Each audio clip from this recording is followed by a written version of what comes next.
La carta a los Hebreos, capítulo 1.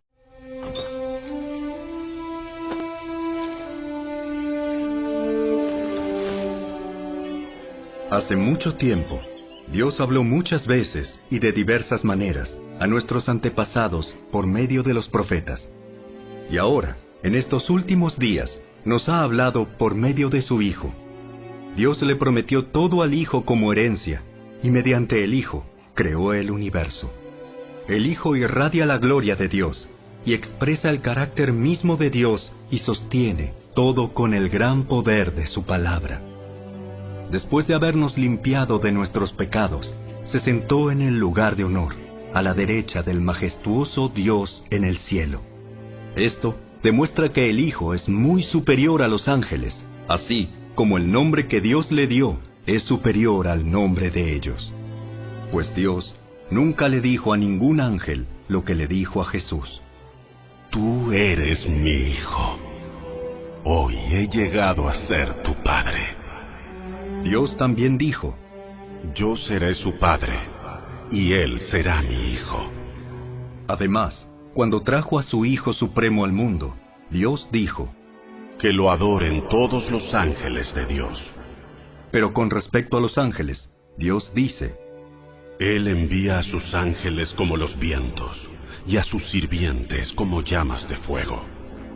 Pero al Hijo le dice, tu trono, oh Dios, permanece por siempre y para siempre. Tú gobiernas con un cetro de justicia.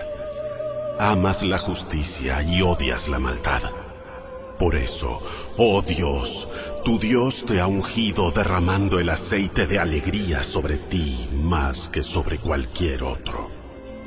También le dice al Hijo, Señor, en el principio echaste los cimientos de la tierra y con tus manos formaste los cielos. Ellos dejarán de existir, pero tú permaneces para siempre. Ellos se desgastarán como ropa vieja. Los doblarás como un manto y los desecharás como ropa usada. Pero tú siempre eres el mismo. Tú vivirás para siempre. Además, Dios nunca le dijo a ninguno de los ángeles, siéntate en el lugar de honor a mi derecha, hasta que humille a tus enemigos y los ponga por debajo de tus pies. Por lo tanto, los ángeles solo son sirvientes, espíritus enviados para cuidar a quienes heredarán la salvación.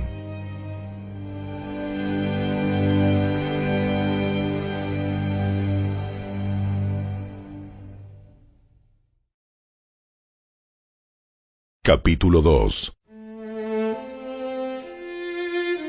Así que debemos prestar mucha atención a las verdades que hemos oído, no sea que nos desviemos de ellas, pues el mensaje que Dios transmitió mediante los ángeles se ha mantenido siempre firme, y toda infracción de la ley y todo acto de desobediencia recibió el castigo que merecía. Entonces, ¿qué nos hace pensar que podemos escapar si descuidamos esta salvación tan grande, que primeramente fue anunciada por el mismo Señor Jesús y luego nos fue transmitida por quienes lo oyeron hablar? Además, Dios confirmó el mensaje mediante señales, maravillas, diversos milagros y dones del Espíritu Santo, según su voluntad. Es más, no son los ángeles quienes gobernarán el mundo futuro del cual hablamos, porque en cierto lugar las Escrituras dicen, ¿qué son los simples mortales para que pienses en ellos, o un hijo de hombre para que de él te ocupes? Sin embargo, los hiciste un poco menor que los ángeles y los coronaste de gloria y honor. Le diste autoridad sobre todas las cosas. Ahora bien, cuando dice todas las cosas, significa que nada queda afuera. Pero todavía no vemos que todas las cosas sean puestas bajo su autoridad. No obstante, lo que sí vemos es a Jesús, a quien se le dio una posición un poco menor que los ángeles, y debido a que sufrió la muerte por nosotros, ahora está coronado de gloria y honor. Efectivamente, por la gracia de Dios, Jesús conoció la muerte por todos. Dios, para quien y por medio de quien todo fue hecho, eligió llevar a muchos hijos a la gloria. convenía a Dios que, mediante el sufrimiento, hiciera a Jesús un líder perfecto, apto para llevarlos a la salvación. Por lo tanto, Jesús y los que Él hace santos tienen el mismo Padre. Por esa razón, Jesús no se avergüenza de llamarlos sus hermanos, pues le dijo a Dios: Anunciaré tu nombre a mis hermanos. Entre tu pueblo reunido te alabaré. También dijo: Pondré mi confianza en Él, es decir, yo y los hijos que Dios me ha dado.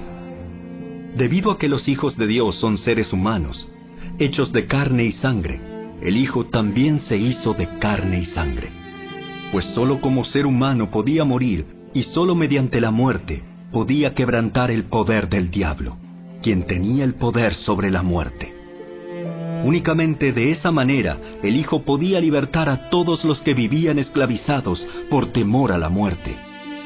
También sabemos que el Hijo no vino para ayudar a los ángeles, sino que vino para ayudar a los descendientes de Abraham. Por lo tanto, era necesario que en todo sentido Él se hiciera semejante a nosotros, sus hermanos, para que fuera nuestro sumo sacerdote fiel y misericordioso delante de Dios. Entonces, podría ofrecer un sacrificio que quitaría los pecados del pueblo. Debido a que Él mismo ha pasado por sufrimientos y pruebas, puede ayudarnos cuando pasamos por pruebas.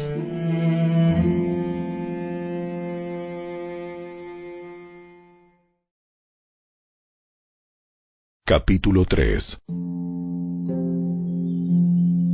Así que, amados hermanos, ustedes que pertenecen a Dios y tienen parte con los que han sido llamados al cielo, consideren detenidamente a este Jesús, a quien declaramos mensajero de Dios y sumo sacerdote. Pues Él fue fiel a Dios, quien lo nombró, así como Moisés fue fiel cuando se le encomendó toda la casa de Dios. Pero Jesús merece mucha más gloria que Moisés. Así como el que construye una casa merece más elogio que la casa misma. Pues cada casa tiene un constructor, pero el que construyó todo es Dios. En verdad, Moisés fue fiel como siervo en la casa de Dios. Su trabajo fue una ilustración de las verdades que Dios daría a conocer tiempo después. Pero Cristo, como Hijo, está a cargo de toda la casa de Dios. Y nosotros somos la casa de Dios si nos armamos de valor y permanecemos confiados en nuestra esperanza en Cristo. Por eso, el Espíritu Santo dice: Cuando oigan hoy su voz, no endurezcan el corazón como lo hicieron los israelitas cuando se rebelaron, aquel día que me pusieron a prueba en el desierto. Allí sus antepasados me tentaron y pusieron a prueba mi paciencia, a pesar de haber visto mis milagros durante 40 años. Por eso estuve enojado con ellos y dije: su corazón siempre se aleja de mí, rehúsan hacer lo que les digo. Así que en mi enojo juré: ellos nunca entrarán en mi lugar de descanso. Por lo tanto, amados hermanos, cuidado. Asegúrense de que ninguno de ustedes tenga un corazón maligno e incrédulo que los aleje del Dios vivo. Adviértanse unos a otros todos los días mientras dure ese hoy, para que ninguno sea engañado por el pecado y se endurezca contra Dios. Pues si somos fieles hasta el fin, confiando en Dios con la misma firmeza que teníamos al principio, cuando creímos en Él, entonces tendremos parte en todo lo que le pertenece a Cristo. Recuerden lo que dice: Cuando oigan hoy su voz, no endurezcan el corazón como lo hicieron los israelitas cuando se rebelaron. ¿Y quiénes fueron los que se rebelaron contra Dios a pesar de haber oído su voz? ¿No fue acaso el pueblo que salió de Egipto guiado por Moisés? ¿Y quiénes hicieron enojar a Dios durante 40 años? ¿Acaso no fueron los que pecaron, cuyos cadáveres quedaron tirados en el desierto? ¿Y a quiénes hablaba Dios cuando juró que jamás entrarían en su descanso? ¿Acaso no fue a los que lo desobedecieron? Como vemos, ellos no pudieron entrar en el descanso de Dios a causa de su incredulidad.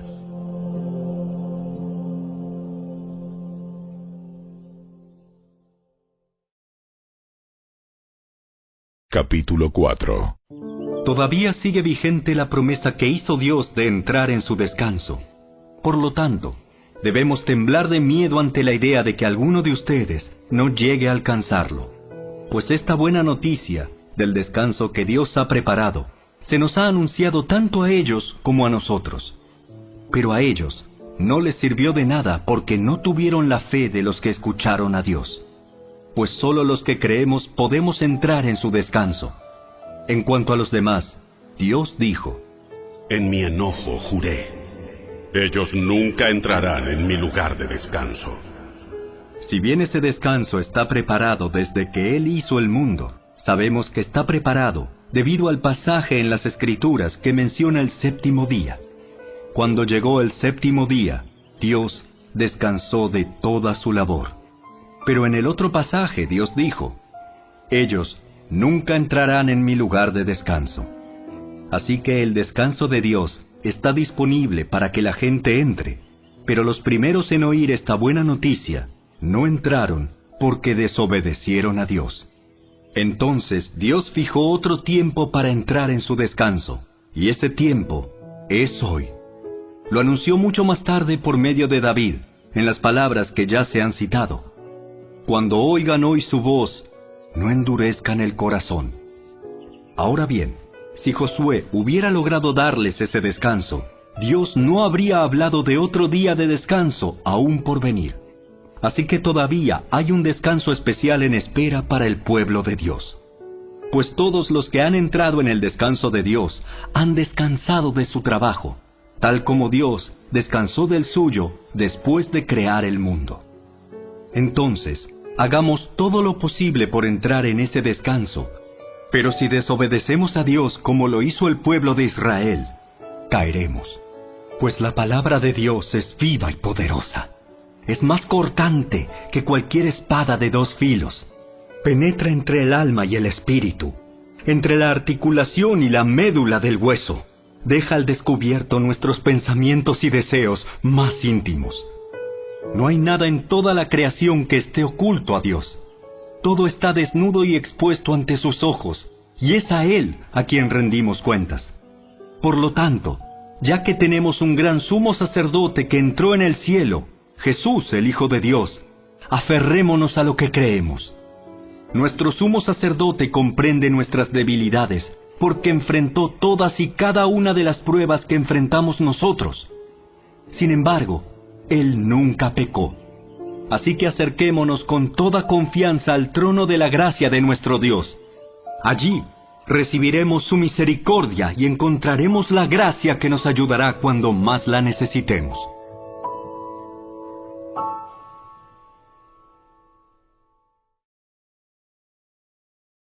Capítulo 5. Todo sumo sacerdote es un hombre escogido para representar a otras personas en su trato con Dios.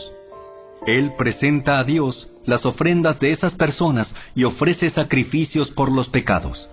Y puede tratar con paciencia a los ignorantes y descarriados, porque Él también está sujeto a las mismas debilidades.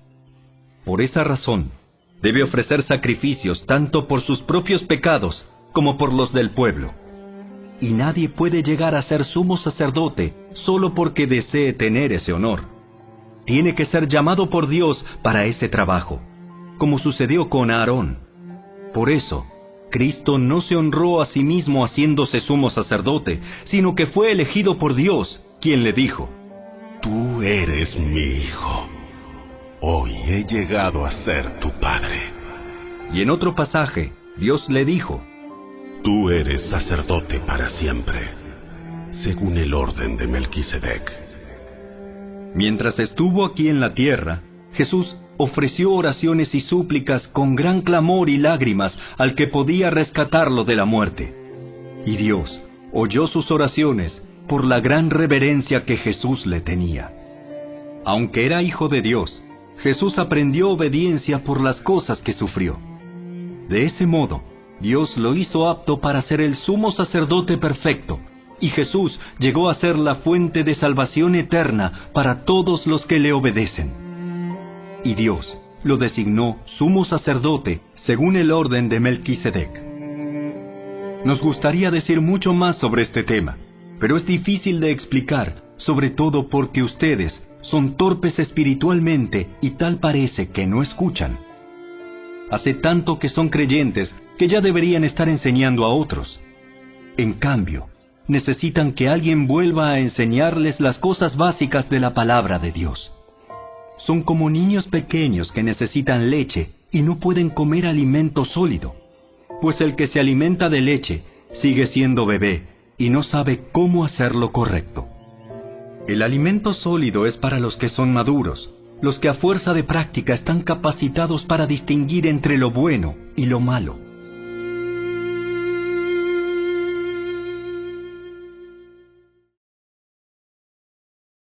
Capítulo 6.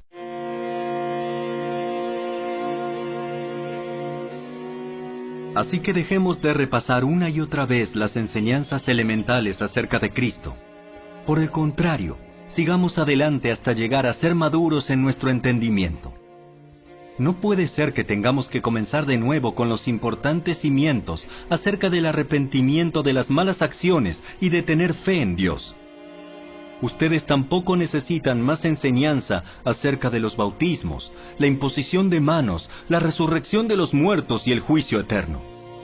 Así que, si Dios quiere, avanzaremos hacia un mayor entendimiento, pues es imposible lograr que vuelvan a arrepentirse los que una vez fueron iluminados, aquellos que experimentaron las cosas buenas del cielo y fueron partícipes del Espíritu Santo, que saborearon la bondad de la palabra de Dios y el poder del mundo venidero, y que luego se alejan de Dios.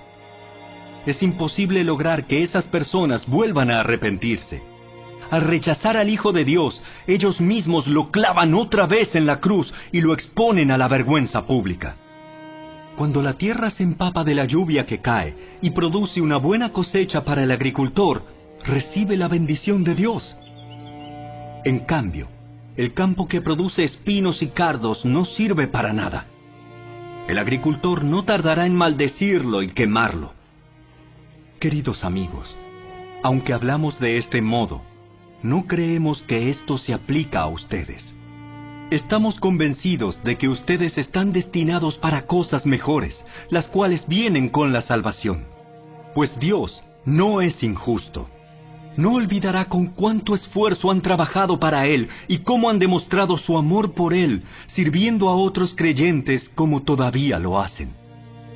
Nuestro gran deseo es que sigan amando a los demás mientras tengan vida, para asegurarse de que lo que esperan se hará realidad. Entonces, no se volverán torpes ni indiferentes espiritualmente. En cambio, seguirán el ejemplo de quienes, gracias a su fe y perseverancia, heredarán las promesas de Dios. Por ejemplo, estaba la promesa que Dios le hizo a Abraham. Como no existía nadie superior a Dios por quien jurar, Dios juró por su propio nombre, diciendo: Ciertamente te bendeciré y multiplicaré tu descendencia hasta que sea incontable. Entonces Abraham esperó con paciencia y recibió lo que Dios le había prometido. Ahora bien, cuando las personas hacen un juramento, invocan a alguien superior a ellas para obligarse a cumplirlo. Y no cabe ninguna duda de que ese juramento conlleva una obligación. Dios también se comprometió mediante un juramento para que los que recibieran la promesa pudieran estar totalmente seguros de que Él jamás cambiaría de parecer. Así que Dios ha hecho ambas cosas, la promesa y el juramento. Estas dos cosas no pueden cambiar, porque es imposible que Dios mienta. Por lo tanto, los que hemos acudido a Él en busca de refugio, podemos estar bien confiados aferrándonos a la esperanza que está delante de nosotros. Esta esperanza es un ancla firme y confiable para el alma. Nos conduce a través de la cortina al santuario interior de Dios. Jesús ya entró allí por nosotros. Él ha llegado a ser nuestro eterno sumo sacerdote, según el orden de Melquisedec.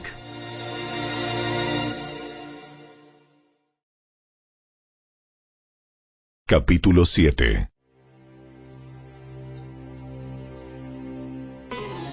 Este Melquisedec fue rey de la ciudad de Salem y también sacerdote del Dios Altísimo. Cuando Abraham regresaba triunfante de una gran batalla contra los reyes, Melquisedec salió a su encuentro y lo bendijo. Después Abraham tomó la 10ª parte de todo lo que había capturado en la batalla y se la dio a Melquisedec. El nombre Melquisedec significa Rey de Justicia, y Rey de Salem significa Rey de Paz. No hay registro de su padre ni de su madre, ni de ninguno de sus antepasados. No hay principio ni fin de su vida. A semejanza del Hijo de Dios, sigue siendo sacerdote para siempre. Consideren entonces la grandeza de este Melquisedec. Incluso Abraham, el gran patriarca de Israel, reconoció esto al entregarle la 10ª parte de lo que había capturado en la batalla. Ahora bien, la ley de Moisés exigía que los sacerdotes, que son descendientes de Leví, le cobraran el diezmo al resto del pueblo de Israel, quienes también son descendientes de Abraham. Sin embargo, Melquisedec, que no era descendiente de Leví, recibió de Abraham la 10ª parte. Y Melquisedec bendijo a Abraham, quien ya había recibido las promesas de Dios. Sin lugar a dudas, el que tiene el poder para bendecir es superior a quien recibe la bendición. Los sacerdotes que reciben los diezmos son hombres que mueren, así que Melquisedec es superior a ellos porque se nos dice que sigue viviendo. Además, podríamos decir que esos levitas, los que reciben el diezmo, pagaron un diezmo a Melquisedec cuando lo pagó su antepasado Abraham. A pesar de que Leví aún no había nacido, la simiente de la cual provino ya existía en el cuerpo de Abraham cuando Melquisedec recibió su diezmo. Entonces, si el sacerdocio de Leví, sobre el cual se basó la ley, hubiera podido lograr la perfección que Dios propuso, ¿por qué fue necesario que Dios estableciera un sacerdocio diferente, con un sacerdote según el orden de Melquisedec, en lugar del orden de Leví y Aarón? Y si se cambia el sacerdocio, también es necesario cambiar la ley para permitirlo. Pues el sacerdote a quien nos referimos pertenece a una tribu diferente, cuyos miembros jamás han servido en el altar como sacerdotes. Lo que quiero decir es que nuestro Señor vino de la tribu de Judá, y Moisés nunca habló de que los sacerdotes provinieran de esa tribu. Ese cambio resulta aún más evidente, ya que ha surgido un sacerdote diferente, quien es como Melquisedec. Jesús llegó a ser sacerdote no por cumplir con la ley del requisito físico de pertenecer a la tribu de Leví, sino por el poder de una vida que no puede ser destruida. Y el salmista lo señaló cuando profetizó: Tú eres sacerdote para siempre, según el orden de Melquisedec. Así que el antiguo requisito del sacerdocio quedó anulado por ser débil e inútil, pues la ley nunca perfeccionó nada, pero ahora confiamos en una mejor esperanza por la cual nos acercamos a Dios. Este nuevo sistema se estableció mediante un juramento solemne. Los descendientes de Aarón llegaron a ser sacerdotes sin un juramento, pero había un juramento con relación a Jesús, pues Dios le dijo: El Señor ha hecho un juramento y no romperá su promesa. Tú eres sacerdote para siempre. Debido a ese juramento, Jesús es quien garantiza este mejor pacto con Dios. Hubo muchos sacerdotes bajo el sistema antiguo porque la muerte les impedía continuar con sus funciones.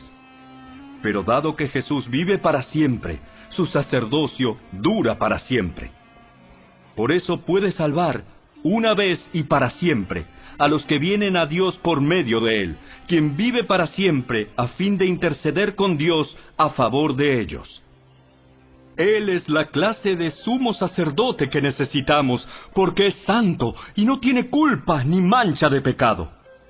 Él ha sido apartado de los pecadores y se le ha dado el lugar de más alto honor en el cielo. A diferencia de los demás sumos sacerdotes, no tiene necesidad de ofrecer sacrificios cada día. Ellos los ofrecían primero por sus propios pecados y luego por los del pueblo. Sin embargo, Jesús lo hizo una vez y para siempre, cuando se ofreció a sí mismo como sacrificio por los pecados del pueblo. La ley nombra a sumos sacerdotes que están limitados por debilidades humanas. Pero después de que la ley fue entregada, Dios nombró a su Hijo mediante un juramento, y su Hijo ha sido hecho el perfecto sumo sacerdote para siempre.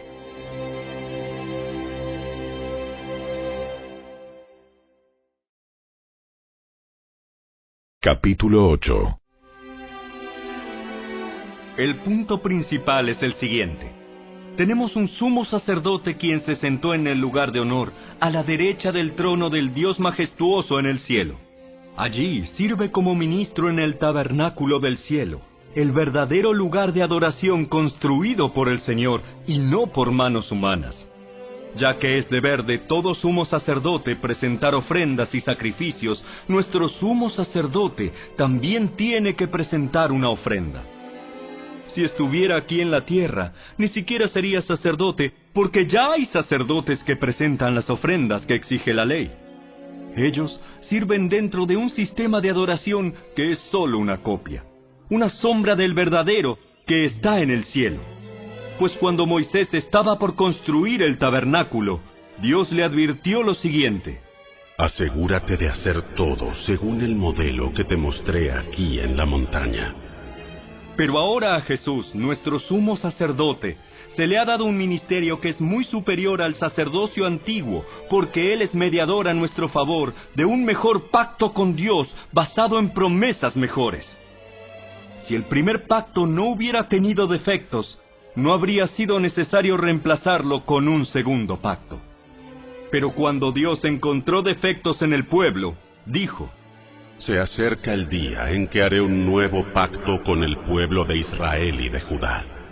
Este pacto no será como el que hice con sus antepasados, cuando los tomé de la mano y los saqué de la tierra de Egipto. Ellos no permanecieron fieles a mi pacto, por eso les di la espalda. Pero este es el nuevo pacto que haré con el pueblo de Israel en ese día. Pondré mis leyes en su mente y las escribiré en su corazón. Yo seré su Dios, y ellos serán mi pueblo. Y no habrá necesidad de enseñar a sus vecinos, ni habrá necesidad de enseñar a sus parientes diciendo: deberías conocer al Señor. Pues todos ya me conocerán, desde el más pequeño hasta el más grande. Perdonaré sus maldades y nunca más me acordaré de sus pecados. Cuando Dios habla de un nuevo pacto, quiere decir que ha hecho obsoleto al primero, el cual ha caducado y pronto desaparecerá.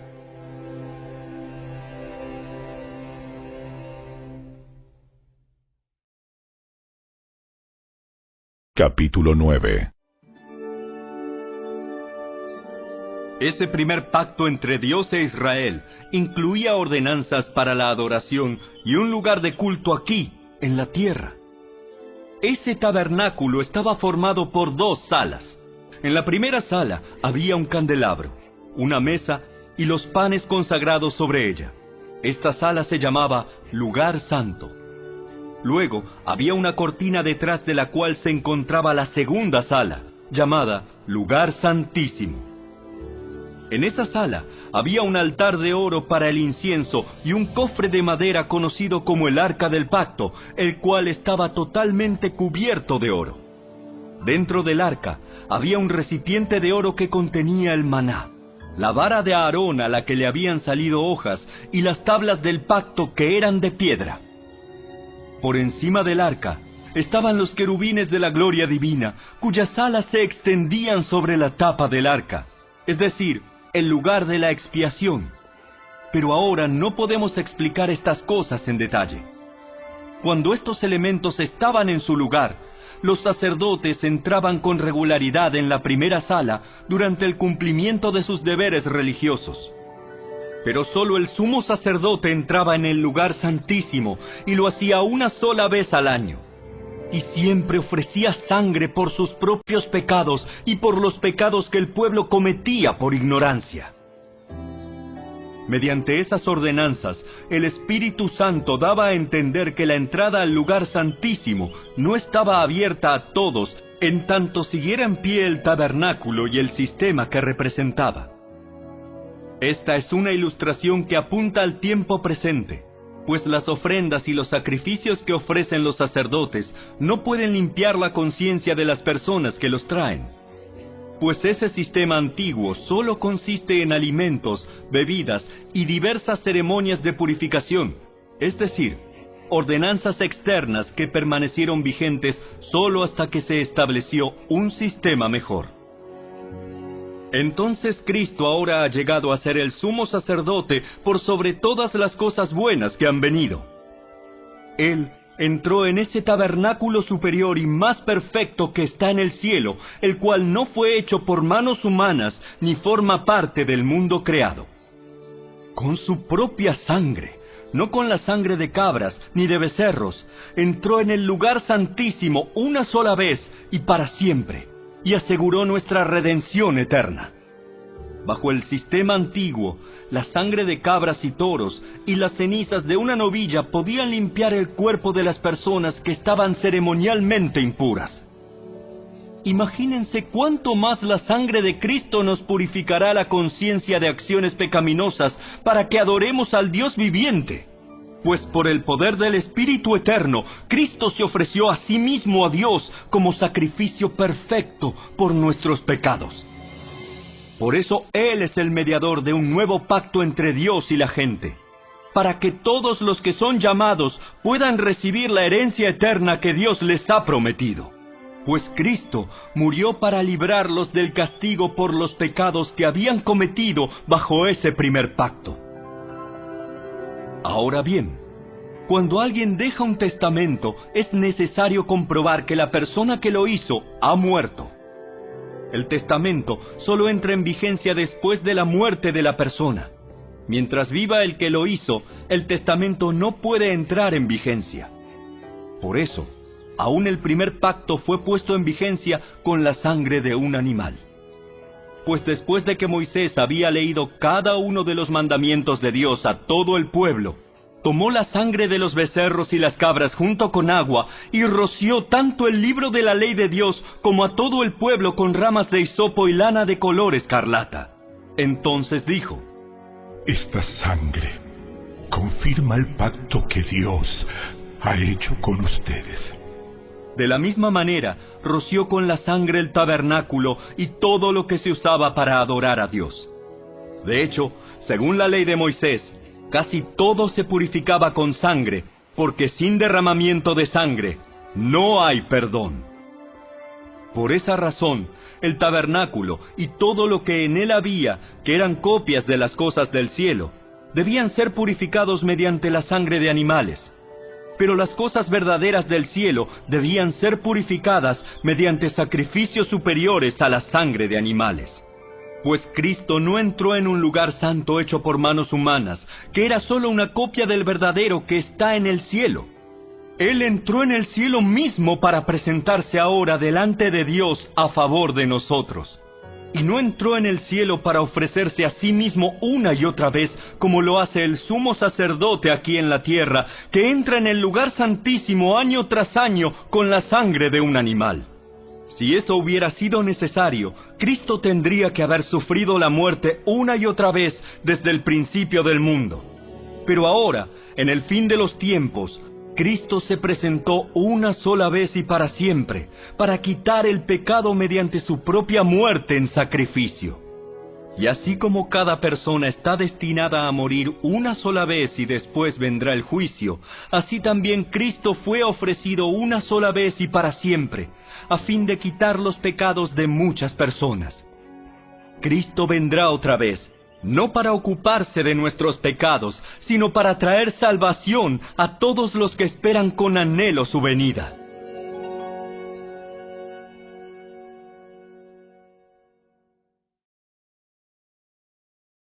Capítulo 10. El sistema antiguo bajo la ley de Moisés era solo una sombra, un tenue anticipo de las cosas buenas por venir, no las cosas buenas en sí mismas. Bajo aquel sistema se repetían los sacrificios una y otra vez, año tras año, pero nunca pudieron limpiar por completo a quienes venían a adorar. Si los sacrificios hubieran podido limpiar por completo, entonces habrían dejado de ofrecerlos, porque los adoradores se habrían purificado una sola vez y para siempre, y habrían desaparecido los sentimientos de culpa. Pero en realidad, esos sacrificios les recordaban sus pecados año tras año, pues no es posible que la sangre de los toros y las cabras quite los pecados. Por eso, cuando Cristo vino al mundo, le dijo a Dios: No quisiste sacrificios de animales ni ofrendas por el pecado, pero me has dado un cuerpo para ofrecer. No te agradaron las ofrendas quemadas ni otras ofrendas por el pecado. Luego dije: Aquí estoy, oh Dios. He venido a hacer tu voluntad, como está escrito acerca de mí en las Escrituras. Primero, Cristo dijo: No quisiste sacrificios de animales, ni ofrendas por el pecado, ni ofrendas quemadas, ni otras ofrendas por el pecado. Tampoco te agradaron todas esas ofrendas, aun cuando la ley de Moisés las exige. Luego dijo: Aquí estoy, he venido a hacer tu voluntad. Él anula el primer pacto para que el segundo entre en vigencia, pues la voluntad de Dios fue que el sacrificio del cuerpo de Jesucristo nos hiciera santos una vez y para siempre. Bajo el antiguo pacto, el sacerdote oficia de pie delante del altar día tras día, ofreciendo los mismos sacrificios una y otra vez, los cuales nunca pueden quitar los pecados. Pero nuestro sumo sacerdote se ofreció a sí mismo a Dios como un solo sacrificio por los pecados, válido para siempre. Luego se sentó en el lugar de honor a la derecha de Dios. Allí espera hasta que sus enemigos sean humillados y puestos por debajo de sus pies. Pues mediante esa única ofrenda, Él perfeccionó para siempre a los que está haciendo santos. Y el Espíritu Santo también da testimonio de que es verdad, pues dice: Este es el nuevo pacto que haré con mi pueblo en aquel día. Pondré mis leyes en su corazón y las escribiré en su mente. Después dice: Nunca más me acordaré de sus pecados y sus transgresiones. Y cuando los pecados han sido perdonados, ya no hace falta ofrecer más sacrificios. Así que, amados hermanos, podemos entrar con valentía en el lugar santísimo del cielo por causa de la sangre de Jesús. Por su muerte, Jesús abrió un nuevo camino, un camino que da vida a través de la cortina al lugar santísimo. Ya que tenemos un gran sumo sacerdote que gobierna la casa de Dios, entremos directamente a la presencia de Dios con corazón sincero y con plena confianza en Él. Pues nuestra conciencia culpable ha sido rociada con la sangre de Cristo a fin de purificarnos, y nuestro cuerpo ha sido lavado con agua pura. Mantengámonos firmes sin titubear en la esperanza que afirmamos, porque se puede confiar en que Dios cumplirá su promesa. Pensemos en maneras de motivarnos unos a otros a realizar actos de amor y buenas acciones. Y no dejemos de congregarnos como lo hacen algunos, sino animémonos unos a otros, sobre todo ahora que el día de su regreso se acerca. Queridos amigos, si seguimos pecando a propósito después de haber recibido el conocimiento de la verdad, ya no queda ningún sacrificio que cubra esos pecados. Solo queda la terrible expectativa del juicio de Dios y el fuego violento que consumirá a sus enemigos. Pues todo el que rehusaba obedecer la ley de Moisés era ejecutado sin compasión por el testimonio de 2 o 3 testigos. Piensen, pues, cuánto mayor será el castigo para quienes han pisoteado al Hijo de Dios y han considerado la sangre del pacto, la cual nos hizo santos, como si fuera algo vulgar e inmundo, y han insultado y despreciado al Espíritu Santo que nos trae la misericordia de Dios. Pues conocemos al que dijo: Yo tomaré venganza, yo les pagaré lo que se merecen. También dijo: El Señor juzgará a su propio pueblo. Es algo aterrador caer en manos del Dios vivo. Acuérdense de los primeros tiempos cuando recién aprendían acerca de Cristo. Recuerden cómo permanecieron fieles aunque tuvieron que soportar terrible sufrimiento. Algunas veces los ponían en ridículo públicamente y los golpeaban. Otras veces ustedes ayudaban a los que pasaban por lo mismo. sufrieron junto con los que fueron metidos en la cárcel, y cuando a ustedes les quitaron todos sus bienes, lo aceptaron con alegría. Sabían que en el futuro les esperaban cosas mejores que durarán para siempre. Por lo tanto, no desechen la firme confianza que tienen en el Señor. Tengan presente la gran recompensa que les traerá. Perseverar con paciencia es lo que necesitan ahora para seguir haciendo la voluntad de Dios. Entonces recibirán todo lo que Él ha prometido. Pues dentro de muy poco tiempo, aquel que viene vendrá sin demorarse. Mis juicios vivirán por la fe, pero no me complaceré con nadie que se aleje. Pero nosotros no somos de los que se apartan de Dios hacia su propia destrucción. Somos los fieles, y nuestras almas serán salvas.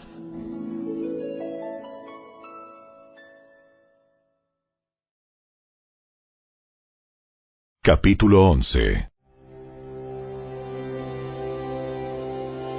La fe es la confianza de que en verdad sucederá lo que esperamos. Es lo que nos da la certeza de las cosas que no podemos ver. Por su fe, la gente de antaño gozó de una buena reputación. Por la fe entendemos que todo el universo fue formado por orden de Dios, de modo que lo que ahora vemos no vino de cosas visibles. Fue por la fe que Abel presentó a Dios una ofrenda más aceptable que la que presentó Caín. La ofrenda de Abel demostró que era un hombre justo, y Dios aprobó sus ofrendas. Aunque Abel murió hace mucho tiempo, todavía nos habla por su ejemplo de fe. Fue por la fe que Enoc ascendió al cielo sin morir. Desapareció porque Dios se lo llevó. Pues antes de ser llevado, lo conocían como una persona que agradaba a Dios. De hecho, sin fe es imposible agradar a Dios. Todo el que desea acercarse a Dios debe creer que Él existe y que Él recompensa a los que lo buscan con sinceridad. Fue por la fe que Noé construyó un barco grande para salvar a su familia del diluvio en obediencia a Dios, quien le advirtió de cosas que nunca antes habían sucedido. Por su fe, Noé condenó al resto del mundo y recibió la justicia que viene por la fe. Fue por la fe que Abraham obedeció cuando Dios lo llamó para que dejara su tierra y fuera a otra que él le daría por herencia. Se fue sin saber a dónde iba. Incluso cuando llegó a la tierra que Dios le había prometido, vivió allí por fe, pues era como un extranjero que vive en carpas. Lo mismo hicieron Isaac y Jacob, quienes heredaron la misma promesa. Abraham esperaba con confianza una ciudad de cimientos eternos, una ciudad diseñada y construida por Dios. Fue por la fe que hasta Sara pudo tener un hijo, a pesar de ser estéril y demasiado anciana. Ella creyó que Dios cumpliría su promesa. Así que una nación entera provino de este solo hombre, quien estaba casi muerto en cuanto a tener hijos. Una nación con tantos habitantes que como las estrellas de los cielos y la arena de la orilla del mar es imposible contar. Todas estas personas murieron aún creyendo lo que Dios les había prometido. Y aunque no recibieron lo prometido, lo vieron desde lejos y lo aceptaron con gusto. Coincidieron en que eran extranjeros y nómadas aquí en este mundo. Es obvio que quienes se expresan así esperan tener su propio país. Si hubieran añorado el país del que salieron, bien podrían haber regresado. Sin embargo, buscaban un lugar mejor, una patria celestial. Por eso, Dios no se avergüenza de ser llamado el Dios de ellos, pues les ha preparado una ciudad. Fue por la fe que Abraham ofreció a Isaac en sacrificio cuando Dios lo puso a prueba. Abraham, quien había recibido las promesas de Dios, estuvo dispuesto a sacrificar a su único hijo, Isaac, aun cuando Dios le había dicho: Isaac es el hijo mediante el cual procederán tus descendientes. Abraham llegó a la conclusión de que si Isaac moría, Dios tenía el poder para volverlo a la vida, y en cierto sentido, Abraham recibió de vuelta a su hijo de entre los muertos. Fue por la fe que Isaac prometió a sus hijos Jacob y Esaú bendiciones para el futuro. Fue por la fe que Jacob, cuando ya era anciano y estaba por morir, bendijo a cada uno de los hijos de José y se inclinó para adorar, apoyado en su vara. Fue por la fe que José, cuando iba a morir, declaró con confianza que el pueblo de Israel saldría de Egipto. Incluso les mandó que se llevaran sus huesos cuando ellos salieran. Fue por la fe que cuando nació Moisés, sus padres lo escondieron durante 3 meses. Vieron que Dios les había dado un hijo fuera de lo común y no tuvieron temor de desobedecer la orden del rey. Fue por la fe que Moisés, cuando ya fue adulto, rehusó llamarse hijo de la hija del faraón. Prefirió ser maltratado con el pueblo de Dios a disfrutar de los placeres momentáneos del pecado. Consideró que era mejor sufrir por causa de Cristo que poseer los tesoros de Egipto, pues tenía la mirada puesta en la gran recompensa que recibiría. Fue por la fe que Moisés salió de la tierra de Egipto sin temer el enojo del rey. Siguió firme en su camino porque tenía los ojos puestos en el invisible. Fue por la fe que Moisés ordenó que el pueblo de Israel celebrara la Pascua y rociara con sangre los marcos de las puertas para que el ángel de la muerte no matara a ninguno de sus primeros hijos varones. Fue por la fe que el pueblo de Israel atravesó el Mar Rojo como si estuviera pisando tierra seca. Pero cuando los egipcios intentaron seguirlos, murieron todos ahogados. Fue por la fe que el pueblo de Israel marchó alrededor de Jericó durante 7 días y las murallas se derrumbaron. Fue por la fe que Rahab, la prostituta, no fue destruida junto con los habitantes de su ciudad que se negaron a obedecer a Dios, pues ella había recibido en paz a los espías. ¿Cuánto más les tengo que decir? Se necesitaría demasiado tiempo para contarles acerca de la fe de Gedeón, Barak, Sansón, Jefté, David, Samuel y todos los profetas. Por la fe, esas personas conquistaron reinos, gobernaron con justicia y recibieron lo que Dios les había prometido. Cerraron bocas de leones, apagaron llamas de fuego y escaparon de morir a filo de espada. Su debilidad se convirtió en fortaleza.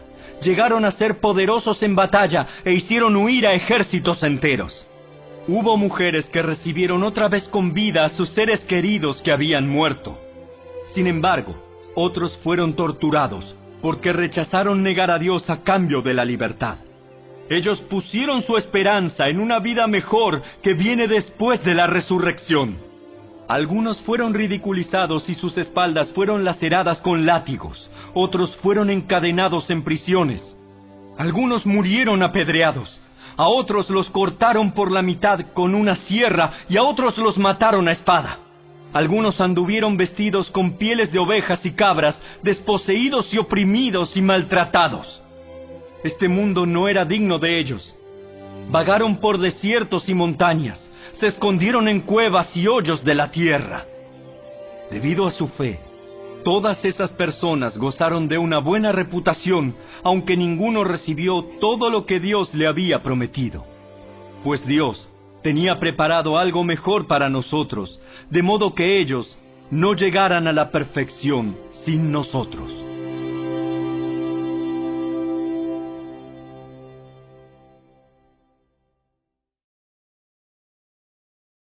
Capítulo 12. Por lo tanto, ya que estamos rodeados por una enorme multitud de testigos de la vida de fe, quitémonos todo peso que nos impida correr, especialmente el pecado que tan fácilmente nos hace tropezar, y corramos con perseverancia la carrera que Dios nos ha puesto por delante. Esto lo hacemos al fijar la mirada en Jesús, el campeón que inicia y perfecciona nuestra fe. Debido al gozo que le esperaba, Jesús soportó la cruz sin importarle la vergüenza que ésta representaba. Ahora está sentado en el lugar de honor junto al trono de Dios. Piensen en toda la hostilidad que soportó por parte de pecadores. Así no se cansarán ni se darán por vencidos. Después de todo, ustedes aún no han dado su vida en la lucha contra el pecado. ¿Acaso olvidaron las palabras de aliento con que Dios les habló a ustedes como a hijos? Él dijo: Hijo mío, no tomes a la ligera la disciplina del Señor, y no te des por vencido cuando te corrige. Pues el Señor disciplina a los que ama y castiga a todo el que recibe como hijo.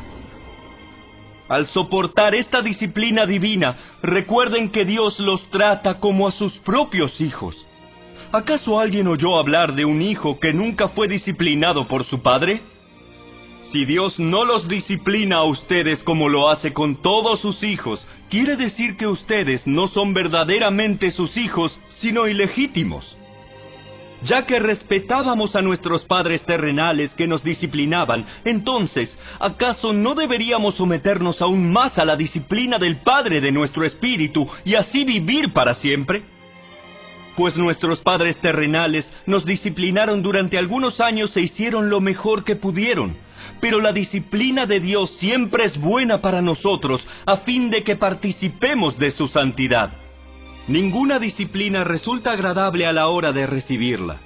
Al contrario, es dolorosa, pero después produce la apacible cosecha de una vida recta para los que han sido entrenados por ella. Por lo tanto, renueven las fuerzas de sus manos cansadas y fortalezcan sus rodillas debilitadas. Tracen un camino recto para sus pies, a fin de que los débiles y los cojos no caigan, sino que se fortalezcan. Esfuércense por vivir en paz con todos y procuren llevar una vida santa, porque los que no son santos no verán al Señor. Cuídense unos a otros, para que ninguno de ustedes deje de recibir la gracia de Dios. Tengan cuidado de que no brote ninguna raíz venenosa de amargura, la cual los trastorne a ustedes y envenene a muchos. Asegúrense de que ninguno sea inmoral ni profano, como Esaú, que cambió sus derechos de primer hijo varón por un simple plato de comida. Ustedes saben que después, cuando quiso recibir la bendición de su padre, fue rechazado. Ya era demasiado tarde para arrepentirse, a pesar de que suplicó con lágrimas amargas. Ustedes no se han acercado a una montaña que se pueda tocar, a un lugar que arde en llamas, un lugar de oscuridad y tinieblas, rodeado por un torbellino como les sucedió a los israelitas cuando llegaron al monte Sinaí. Ellos oyeron un imponente toque de trompeta y una voz tan temible que les suplicaron a Dios que dejara de hablar. Retrocedieron tambaleándose bajo el mandato de Dios. Si tan solo un animal toca la montaña, deberá morir apedreado. Incluso Moisés se asustó tanto de lo que vio que dijo: Estoy temblando de miedo. En cambio, ustedes han llegado al monte Sión, a la ciudad del Dios viviente, a la Jerusalén celestial, y a incontables miles de ángeles que se han reunido llenos de gozo. Ustedes han llegado a la congregación de los primogénitos de Dios, cuyos nombres están escritos en el cielo. Ustedes han llegado a Dios mismo, quien es el juez sobre todas las cosas. Ustedes han llegado a los espíritus de los justos, que están en el cielo y que ya han sido perfeccionados. Ustedes han llegado a Jesús, el mediador del nuevo pacto entre Dios y la gente, y también a la sangre rociada, que habla de perdón en lugar de clamar por venganza como la sangre de Abel.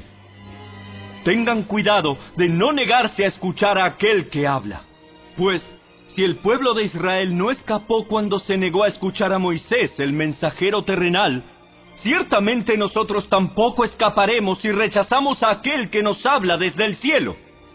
Cuando Dios habló desde el monte Sinaí, su voz hizo temblar la tierra, pero ahora Él hace otra promesa. Una vez más, haré temblar no solo la tierra, sino también los cielos. Eso significa que toda la creación será agitada y removida para que solo permanezcan las cosas inconmovibles. Ya que estamos recibiendo un reino inconmovible, seamos agradecidos y agrademos a Dios adorándolo con santo temor y reverencia, porque nuestro Dios es un fuego que todo lo consume.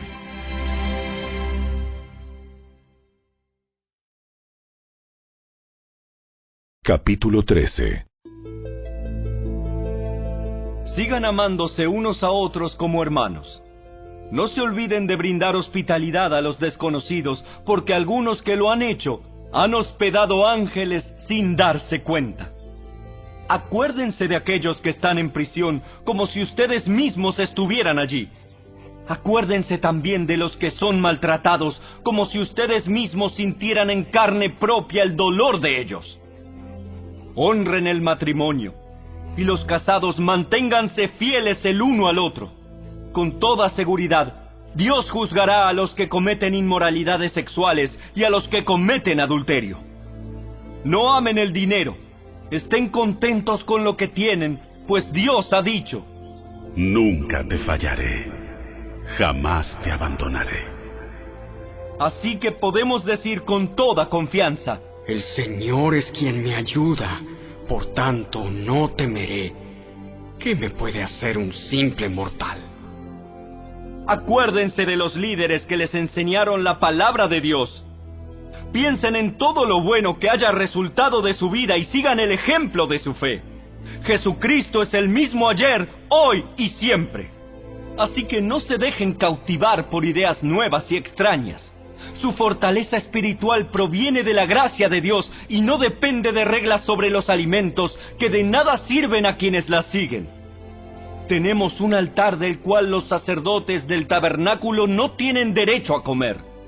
Bajo el sistema antiguo, el sumo sacerdote llevaba la sangre de los animales al lugar santo como sacrificio por el pecado, y los cuerpos de esos animales se quemaban fuera del campamento. De igual manera, Jesús sufrió y murió fuera de las puertas de la ciudad para hacer santo a su pueblo mediante su propia sangre. Entonces, salgamos al encuentro de Jesús, fuera del campamento, y llevemos la deshonra que Él llevó.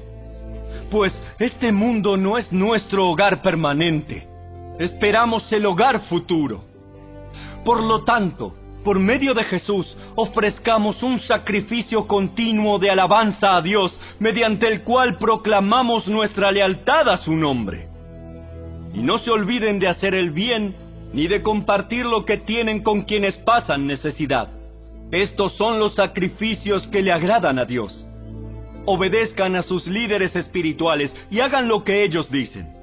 Su tarea es cuidar el alma de ustedes y tienen que rendir cuentas a Dios.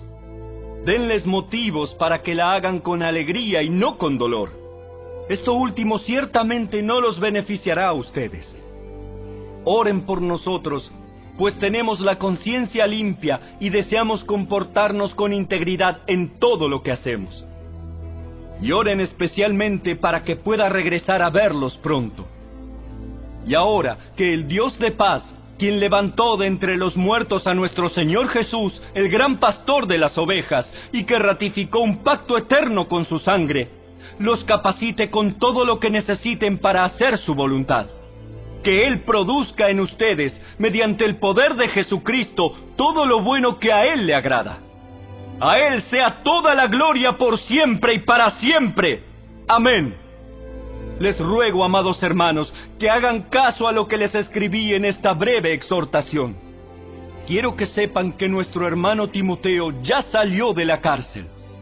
Si llega pronto, lo llevaré conmigo cuando vaya a verlos.